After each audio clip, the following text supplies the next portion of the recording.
आप सभी को धनतेरस की ढेरों शुभकामनाएं। आज की इस वीडियो में आप सभी देखेंगे कि धनतेरस के दिन जो झाड़ू हम सभी खरीद कर लाते हैं उसका पूजन कैसे किया जाता है, सही विधि क्या है, नियम और इस दिन झाड़ू के कुछ विशेष उपाय जिससे कि आपको अपार धन और सौभाग्य का आशीर्वाद मिले। तो निवेदन है आपसे कि इस वीडियो को पूरा अंत तक जरूर ही देखिएगा। तो देखिए, धनतेरस के दिन हम सभी लोग झाड़ू जरूर ही खरीद कर लाते हैं। आप कोई भी झाड़ू खरीद सकते हैं, सींक वाली, फूल वाली, नारियल वाली झाड़ू, कोई भी झाड़ू आप ला सकते हैं। बस ध्यान रखिएगा कि प्लास्टिक की झाड़ू धनतेरस के दिन हमें नहीं खरीदनी चाहिए। हाँ, जो हम फूल वाली झाड़ू लाएं या कोई भी झाड़ू लाएं तो उसका जो हैंडल है वो प्लास्टिक का या लोहे का हो सकता है, लेकिन जो फर है वो नारियल के या फिर इस तरीके से घास वाली जो होती है वही होनी चाहिए। तो इस तरीके से मैंने 2 झाड़ू लिए हैं। घर में लाने के बाद झाड़ू का पूजन जरूर ही करना चाहिए। झाड़ू का पूजन कुछ लोग दिवाली के दिन करते हैं और कुछ लोग धनतेरस के दिन करते हैं। दिवाली लक्ष्मी जी का त्योहार होता है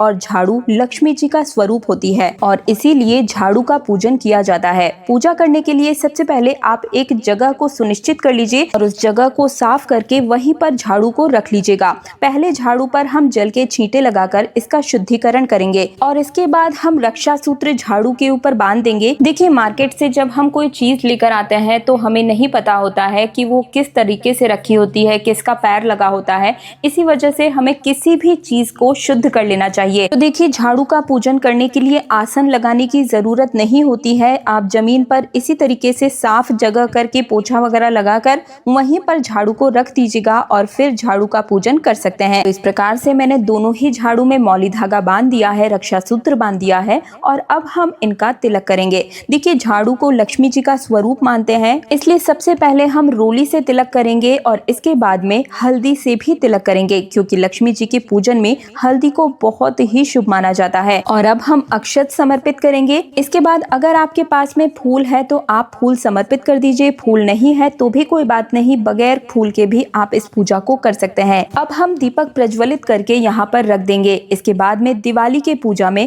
सबसे ज्यादा महत्वपूर्ण होता है खील बतासे का भोग। तो यहाँ पर हम झाड़ू को, जो कि माँ लक्ष्मी का ही स्वरूप है, इन्हें भी खील बतासे का भोग ही समर्पित करेंगे। तो खील बतासे का भोग यहाँ पर मैं समर्पित कर दूंगी। इस पूजा को आप चाहें तो सुबह के समय में, जब आप अपने घर की मंदिर की रोजाना पूजा करते हैं, उस समय भी वहीं पर झाड़ू को साइड में रखकर इस पूजा को कर सकते हैं। और अब हम यहाँ पर लक्ष्मी जी की आरती कर लेंगे। अगर आप आरती ना करना चाहें तो 5 बार इस तरीके से क्लॉकवाइज घुमाते हुए भी झाड़ू की आरती उतार सकते हैं।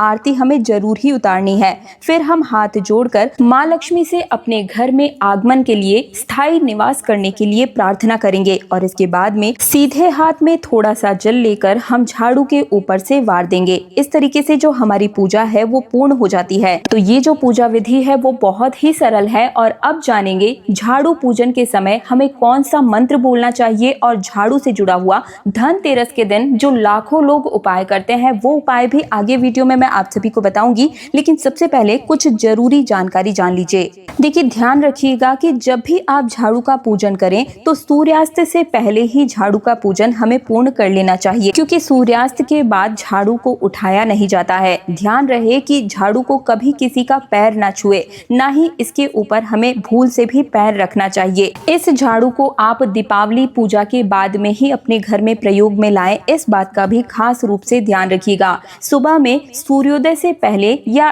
ठीक सूर्योदय के बाद झाड़ू लगाना शुभ माना जाता है और शाम के समय में भी सूर्यास्त के बाद झाड़ू नहीं लगानी चाहिए, क्योंकि इससे लक्ष्मी जी नाराज हो जाती है और घर से धन भागने लगता है। झाड़ू को कभी भी खुला या घर के बीचों बीच में नहीं रखना चाहिए। इसे हमेशा घर के दक्षिण पश्चिम कोने में या छिपे हुए स्थान पर ही रखना चाहिए। ध्यान रखें, झाड़ू सीधी रखी हो, उल्टी नहीं होनी चाहिए। रविवार, मंगलवार और गुरुवार को झाड़ू ना खरीदें।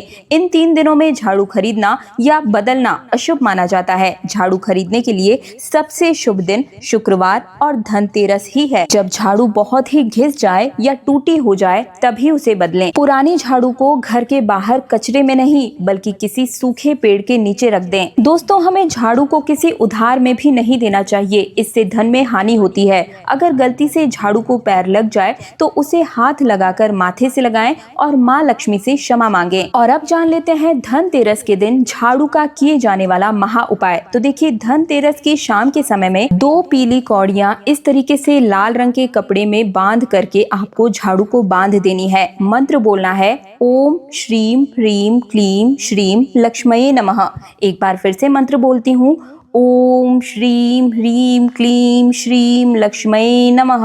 इस मंत्र को बोलते हुए 2 पीली कौड़ियाँ आपको इस तरीके से लाल धागे में बांध देनी है और धनतेरस की रात में लक्ष्मी पूजन के बाद घर के दक्षिण पश्चिम कोने में इसे रख दें। और अगर आप झाड़ू का पूजन दीपावली के दिन कर रहे हैं तो भी आप दीपावली की रात को भी इस उपाय को कर सकते हैं और उसके अगले दिन से इस झाड़ू को प्रयोग में ला सकते हैं। दोस्तों, झाड़ू के पूजन से घर की दरिद्रता, नकारात्मक ऊर्जा और कलेश दूर होते हैं। व्यापार और धन आगमन में निरंतर वृद्धि होती है। लक्ष्मी जी का स्थायी निवास बनता है और घर में सुख शांति और समृद्धि बनी रहती है। तो झाड़ू का पूजन आप धनतेरस या दीपावली किसी भी दिन करें, लेकिन करें जरूर ही। तो ये थी झाड़ू से जुड़ी हुई संपूर्ण जानकारी। अगर आपको मेरे बताने का तरीका पसंद आया है तो वीडियो को लाइक करके कमेंट सेक्शन में मुझे जरूर ही बताइएगा और व्रत विधि से जुड़ी हुई संपूर्ण जानकारी और उपायों के लिए मेरे चैनल तीज त्योहार और धर्म को सब्सक्राइब करके पास वाले बेल आइकन को जरूर ही प्रेस कीजिएगा।